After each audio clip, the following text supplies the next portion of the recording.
The Red River Shootout, like Texas, is back. The Buckeyes are looking to prove they are not soft, coming off a bye week against the undefeated Maryland Terrapins. And is Coach Prime a realistic candidate for National Coach of the Year? Let's go. It's the #1 college football show.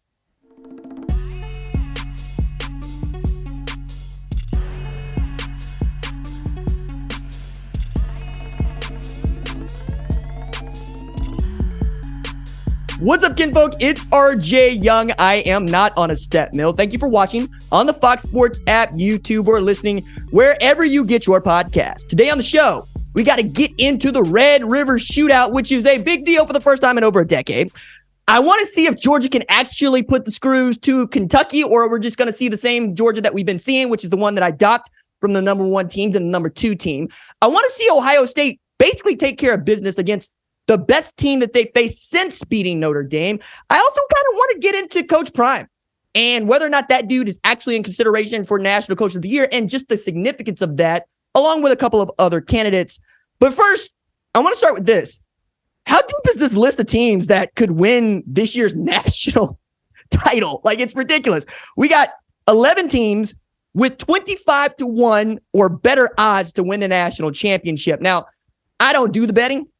I pick teams I think are going to win, and then I go that. I think they call that the money line. If you want the betting, go see the Bear, Chris Felica, and my guy Jeff Schwartz. But even I take a look at the odds and the spread just to kind of get a gauge of what people think. And Georgia at plus 300 still feels like, okay, cool, fine. I don't know, maybe, but they ain't shown what they've been in the last couple of years, that's for sure. And you go down this list, Florida State at plus 900, Oklahoma at plus 2,500, getting the same odds as Alabama, who's already got the loss against Texas by 10 points, I might add. But it's just a deep list. It's also another way of saying there are 22 undefeated teams in FBS. Perhaps, let's go with 14 of those got a realistic shot at getting into this, which means I'm including a couple of teams that aren't on this list. But it's going to show that we've got really great competition ahead of us as we approach the halfway mark of the season. And nobody's a clear favorite this year, which is different, right? In the last few years, it's been Georgia, it's been LSU, it's been Bama, it's been Clemson. But for the most part, we haven't seen anybody really arguing for that #1 spot. And this week is going to help us decide who we like and why we like them, because we're getting into conference play and we're getting into ranked matchups in conference play. And none is bigger this week than my #12 Oklahoma Sooners going at #3 ranked Texas. All right. I told you Texas was back. I said Texas was back. And then Texas got back with a 10-point win in Tuscaloosa against Alabama. Okay?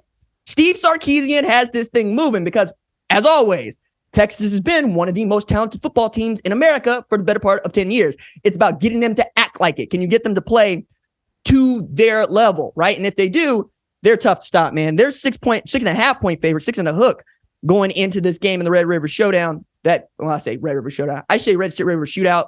Some people say showdown. If you're old school like me, you probably go with the 6 guns. But it's a thought experiment for me. Like, let's go with Texas being favored here. Texas beats Oklahoma.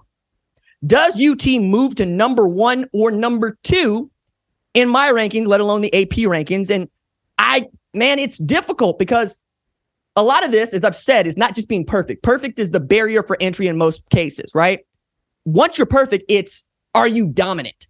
Because Texas Christian was perfect up until the Big 12 championship game last year, but they were not dominant. They need to come from behind against what we think was not great competition. Meanwhile, Texas has ranked wins against Alabama on the road and last week against Kansas. When it's going well for them, it's going really well. And I trust the defense for the first time in over a decade. Got to take it back to 2011, the last time I trusted a Texas defense this much. And even that one kind of got done up by Taysom Hill and BYU when Manny Diaz was defense coordinator. I understand Happy Valley, they think they got a great one, and I think they do. But I remember Taysom Hill basically getting that dude fired at Texas for what he was able to do, putting up 40 on Texas' skull. I think if Texas narrowly defeated Oklahoma, it's still really difficult not to make that the #1 team in the country based on its resume, which is another way of looking at this as this Red River Shootout is the biggest since 2008. In 2008, that game was for the national title contender. All right? We're talking about a top-ranked Oklahoma versus a top 5 Texas in a game that mattered. Both of them were 5-0, just like this year. And both of them had aspirations of not just winning the league, but getting the college football playoff or BCS title game back then. What's wild about that is Texas beat Oklahoma in 2008. But because the BCS championship has its own arithmetic, Oklahoma got the bid to go to the national championship game. Now, Oklahoma didn't win that game. And even I will tell you, Texas was the better matchup for Florida. Kind of like Oklahoma was the better matchup for Alabama in 2018, 2017. But I digress, right? It breaks the way that it breaks. Oklahoma got a national title game. Texas finished 12-1. Boo-hoo, cry about it. You know what I'm saying? Now, what's wild is maybe Oklahoma beats Texas this year, and Texas would still get into the playoff ahead of an Oklahoma, depending on how the Big 12 championship shakes out. Because now it used to be you had to win the Big 12 title to get into the college football playoff. Texas Christian said, nah, you don't. You just got to get there unscathed, and you got to hope that the Pac-12 is down. It's not. Or the Big 10 is down. It's not. Or the SEC, ACC is down. We'll see, right? I'm not sold on Florida State, and I'm certainly not sold on Clemson, but this is a great opportunity for Texas to announce itself in the way that we got used to Texas between 2004 and 2009, right? We've been waiting on them to get right for 15 years or so, it seems. And now they feel like they got it. But they got it right as Oklahoma got it too. All right? Now, it's just juicy. Look, it's not just that Oklahoma is 5-0. It's that Oklahoma has been outstanding both offensively and defensively. So offensively, check this out. Oklahoma is operating like Lincoln Riley never left. The Sooners are averaging 47.4 points per game. Okay? Now, perspective here. Last year, they averaged 32.8. Bad. 39-1 in 2021. Fine. 43 in 2020, which is a junk year. And then 27-3 in 2019. Excuse me, not 27-3. I'm getting ahead of myself. 48-4 in 2018. 42-1 in 2019. 45-1 in 2017. Point is, they were scoring points. All of a sudden, they're taking a leap, right, from what they were doing last year when they went 6-7. But the part that really got me excited, and I think most Oklahoma fans excited, is the defense is absolutely balling.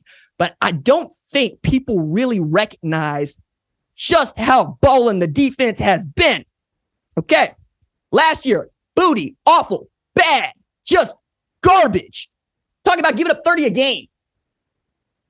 I can't remember the last time Oklahoma gave up no 30 a game. Until last year. Like, it's hard because you got to go back. So you give up 30 a game in Brent Venables' year one. But then what did you do in the years prior? All right. So 2020, 21-7, which is the best that Alex Grinch's defenses have performed since he left Ohio State. Okay. Now, 25-8 in 2021 and 27-3 in 2019, 33 in 2018. So there it is. That's the game. That's the year where giving up 33 a game. Good God. 27-1 in 2017. But this year, they're giving up just 10.8 points per game.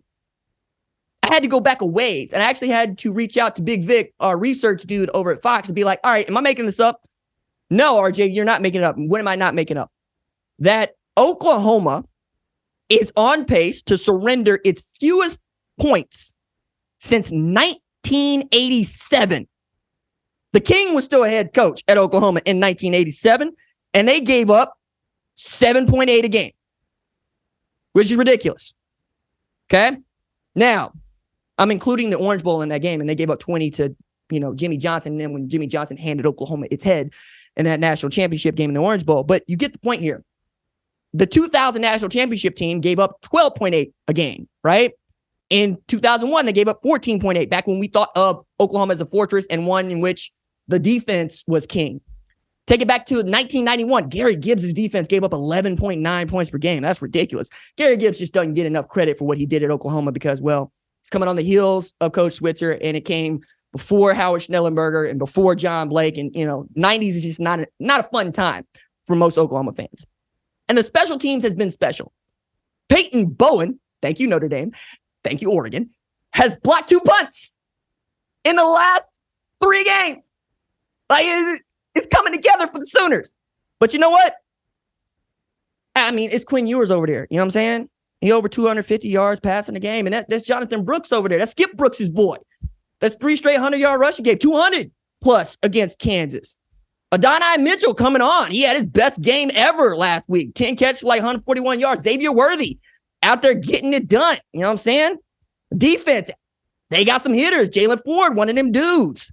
I'm saying, I don't know that Oklahoma can compete. I don't know if Oklahoma got it. We were humiliated last year, 49-0. You know, we ain't even got no real airports here. You can't get no direct flights to nowhere. I mean, it's big old Texas and it's Austin. You know, Tesla in this, you know what I'm saying? They just bigger. They faster. They wear more orange. Don't worry about Oklahoma. Don't mind Oklahoma. Flyover state. Everybody wants to make fun of the panhandle. You know, horses, pioneer woman, you know, Creeks over here, Cherokees over there, Tulsa Race Massacre. Ain't nobody caring about no Oklahoma. Don't mind Oklahoma. Forget we 5-0. Forget about 10.8 points per game scoring. Forget about 47.4.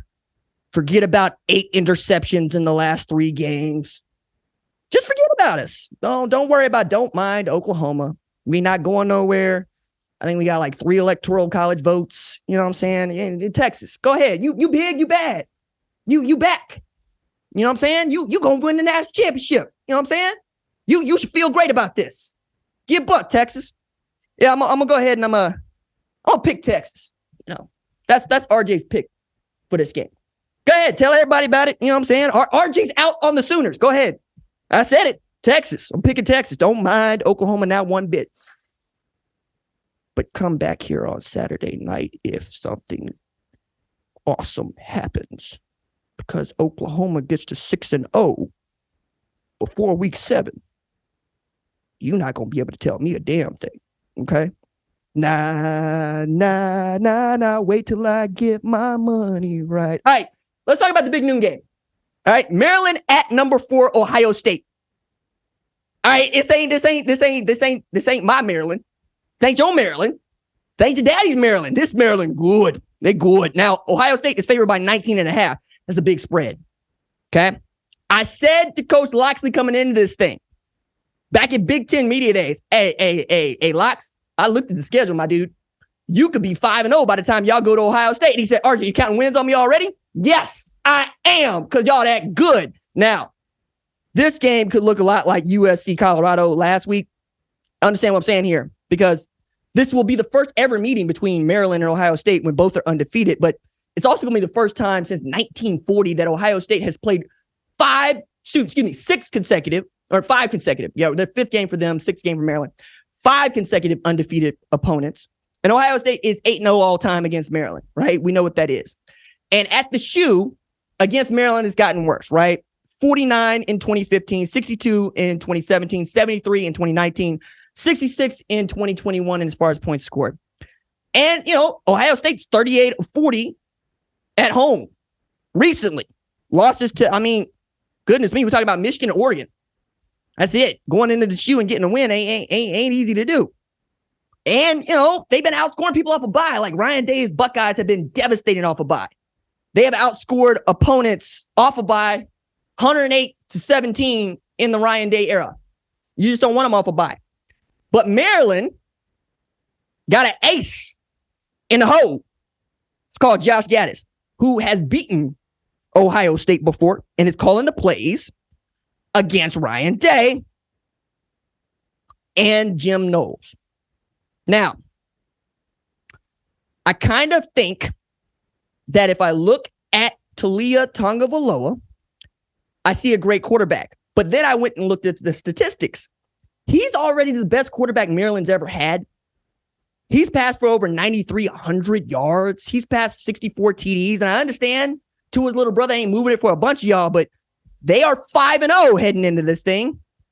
And Mike Loxley has been making it happen at College Park. It's been a steady progression. He's been building this thing. Game features the 2 top offenses in the Big Ten, top 2 passing offenses in the Big Ten, too. So watching Kyle McCord operate against that defense is going to be fun. But if Talia Tagovailoa can do against Ohio State's defense what nobody else has been able to do, which is basically get the big play, this could be a ball game, right? Now, I'm also looking at this, and Maryland and Ohio State are both winning by an average of 25 points. So the spread, is the spread.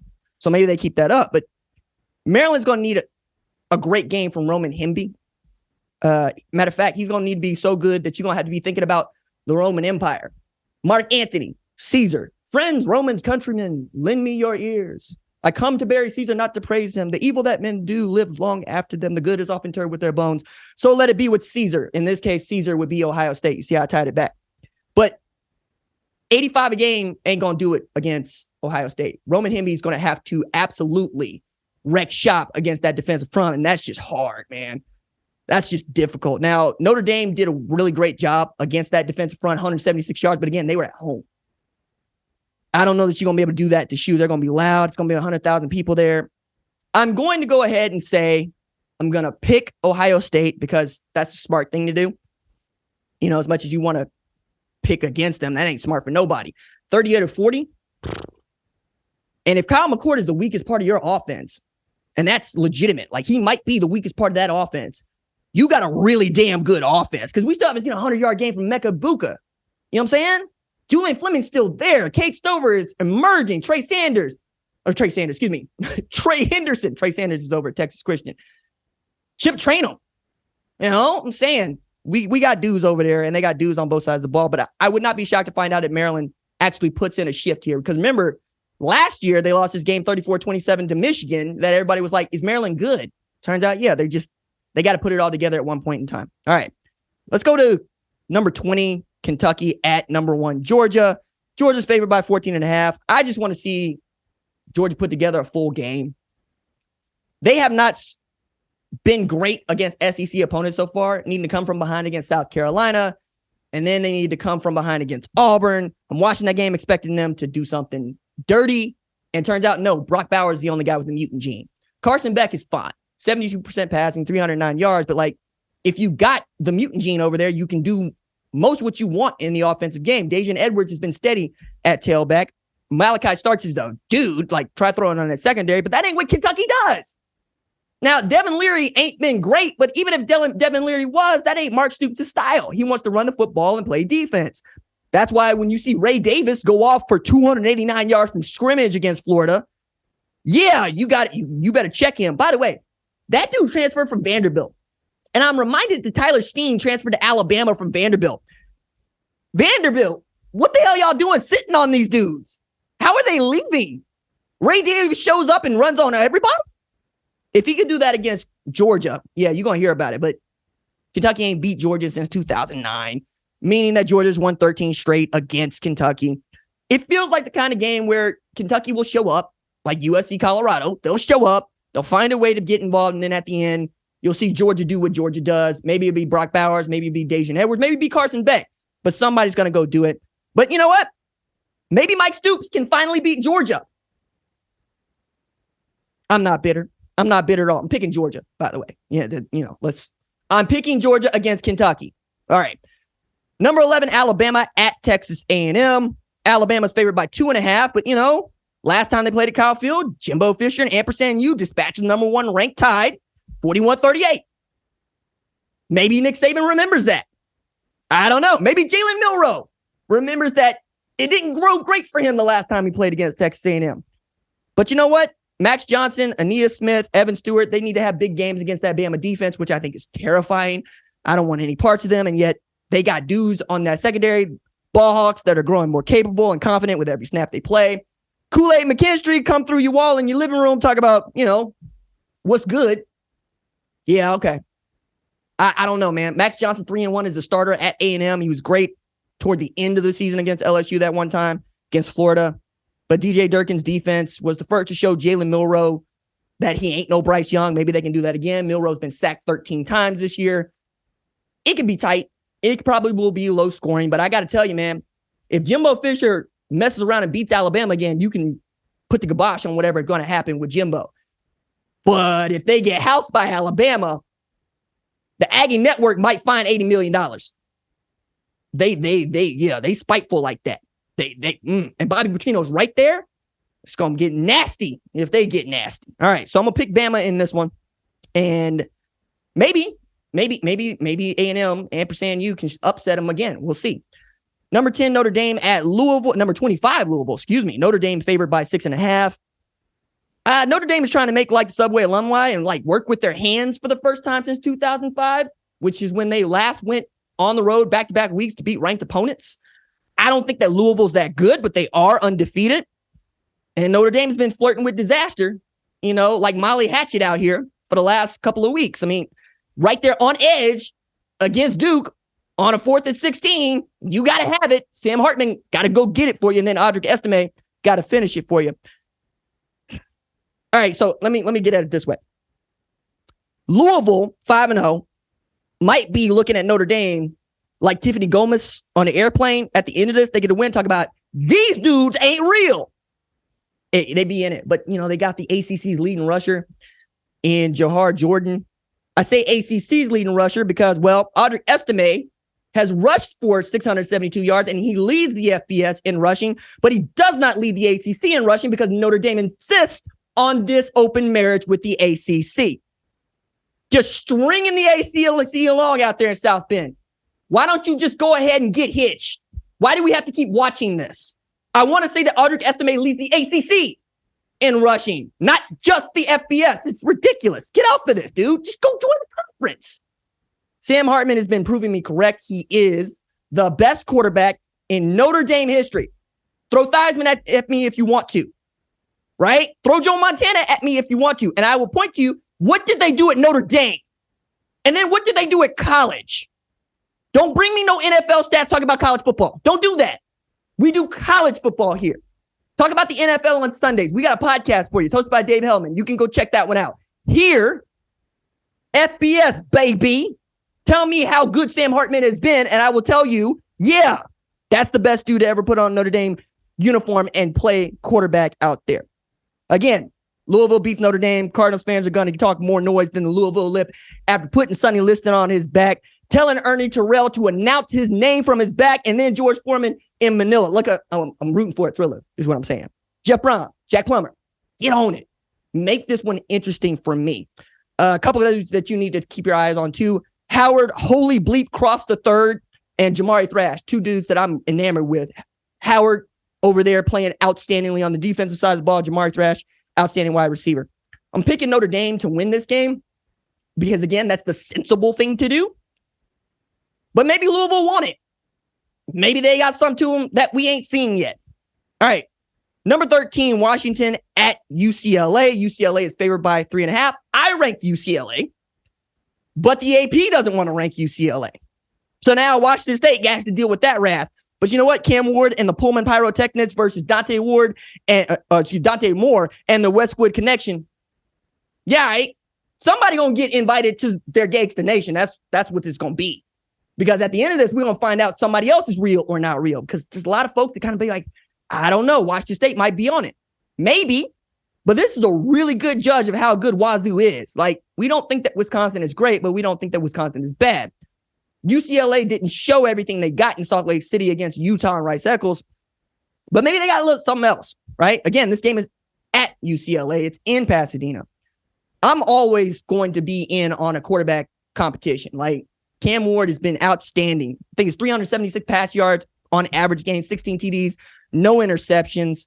And we're talking about Josh Kelly, Lincoln Victor, and Kyle Williams featuring at wide receivers. Really fun to watch that offense work. Dante Moore's dude. Like, it's going to, by year 3 of the Dante Moore experience, the Big Ten might be in for something.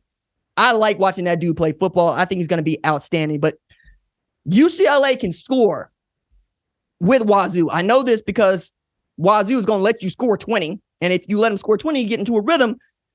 You might see the West Side Connection getting after it with the Pullman Pyrotechnics. Like, it's on and popping in the Pac-12 this year. Outstanding quarterback play. But UCLA and Oregon are the only two teams in the entire conference that are averaging 250 passing and 200 rushing. I expect that to be the trend in this game. I'm going to pick Washington State to win it. I like Cam Ward. I like Jake Dickert. I think they got a defense that can get into the backfield and maybe get in Dante Moore's way. And if they can, it probably is Washington State's to lose at that point. But, don't put it past them. They can lose it.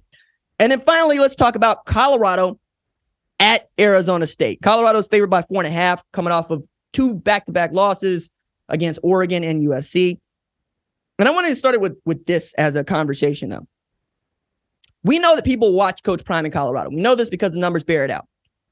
5 of the 8 most watched college football games this year feature Colorado.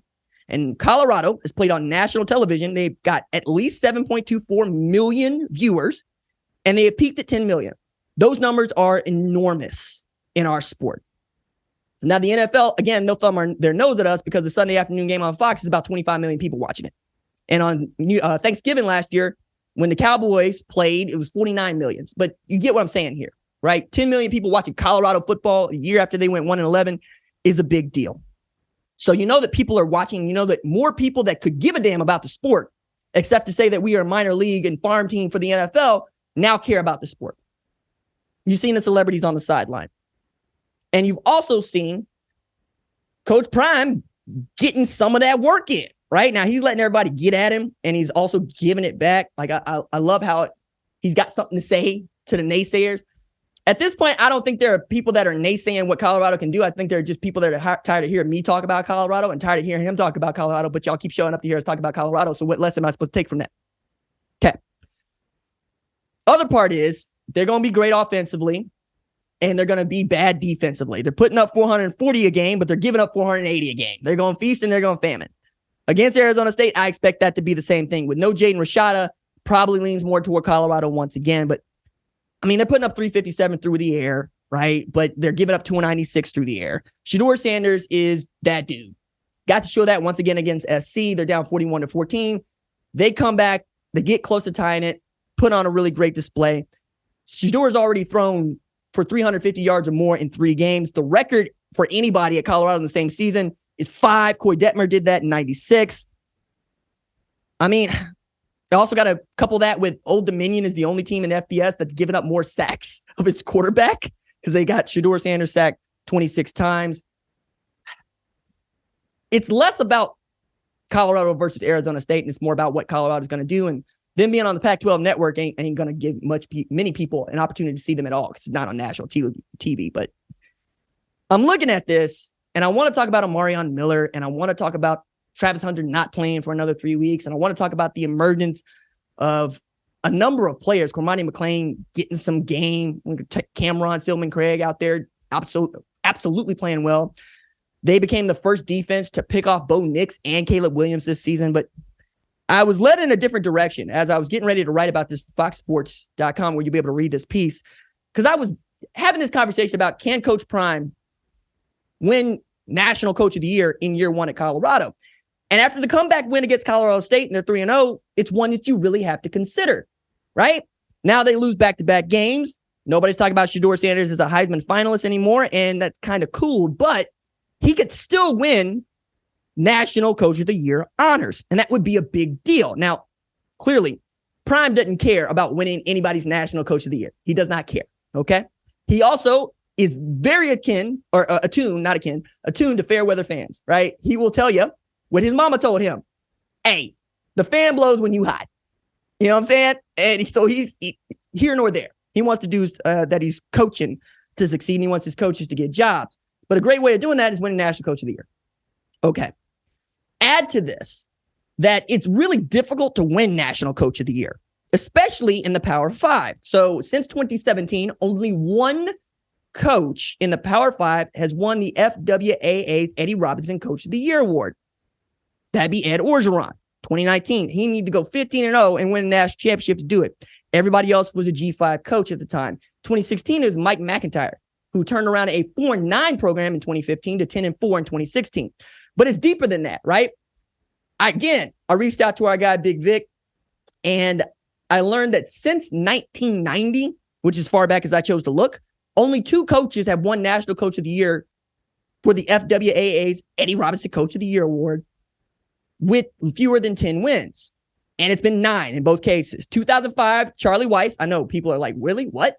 In 1994, Rich Brooks, who made it to the Rose Bowl, lost to Penn State. That's it. So you got to get to 9 if you're Colorado. And it's going to be tough sledding to get to 9 if you're Colorado. 6, I think they can get to 6. They can get to 7. Winning those extra 2 games is going to be difficult And they're going to have to get through the next couple of weeks without Travis Hunter to give themselves a shot. Meaning you got to beat Arizona State and you got to beat Stanford and you got to get healthy in the bye week. All right. So that's part of it. Other part of it is I had to look at some of the competition. Who else could be in the running for National Coach of the Year? Well, as there are 22 undefeated teams, you could make a case for all 22 head coaches before you make a case for prime. Okay. Add to that, if Steve Sarkisian beats Oklahoma in the Red River rivalry, he skyrockets to the front of the list after how down Texas has been by Texas standards. That would be a huge win for him and put him in the catbird seat for the playoff and that honor. Same thing is true for Brent Venables, who would be 6-0 after going 6-7 last year with a win over a top 5 ranked Texas. But you keep going, you can get a little bit deeper than there. James Franklin at Penn State, 5-0. Mike Loxley at Maryland, I mentioned, 5-0. You keep going down this, and all of a sudden I looked and I said, damn, we could have a black head coach win National Coach of the Year, to which I asked, has a black coach ever won National Coach of the Year? No.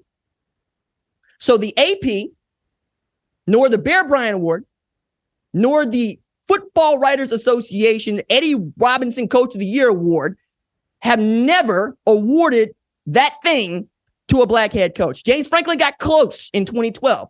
He made the finalist list after winning 9 games at Vanderbilt for Bear Bryant's award.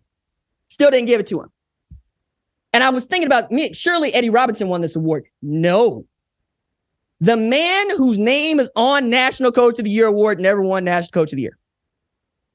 Now, this is a big deal. Maybe it's not a big deal to Prime, and maybe it's not a big deal to you, but it's damn sure a big deal to me. Because the sport is 54% black. And there are just 15 of 131 FBS posts as of December 18, 2022 that have black head coaches. It's really difficult to tell the story of college football without black players and black coaches. But the idea that we could go 154 years, or at least as long as the awards have been around, without awarding one to a black head coach feels something like from 1968, 1969, which 1969 is the last year that Texas became the last school to have an all-white team win a national championship in 1969. That's about where you would expect this statistic to land. So could Prime win it? Sure. But could a black coach win it? Absolutely. And one of the ways to make it more about football and less about race is to start acknowledging black excellence in such a way that it just becomes part of the game. Kind of like us talking about players. Nobody mentions that a player is black or white when we're talking about Heisman Trophy winners, because we have acknowledged and we've seen enough of each other to know that at least since integration in 1970, everybody can play. And everybody's got game. Why can't we do that in the coaching ranks? I think if we're going to have one, this is the year, because guys are winning football games. I'm talking about Marcus Freeman lost to Ohio State with 3 seconds left on the clock and could still win this thing by just running the table and making the playoff. We're getting closer to what could be a very cool inflection point for this sport. And as there aren't a lot of other black men in the position that I have dreamt about, and I get to live a dream every day, I hear my grandmommy in my ear going, you owe for the men and the women that sacrificed to put you in a position to do this. So I need to tell you that if there is an opportunity here, we must seize it. Football Writers Association, if you got an opportunity there, you see an undefeated Penn State, you see an undefeated Maryland, you see a 9-10 win Colorado, give it some thought. By the way, I vote for that award because I'm a member of the Football Writers Association. It's a very big deal. It's very important, and it's very moving. Because the last thing that I like to talk about when I go home is, RJ, they don't like us. Yes, they do. We just have to show them. And we do it. We do it.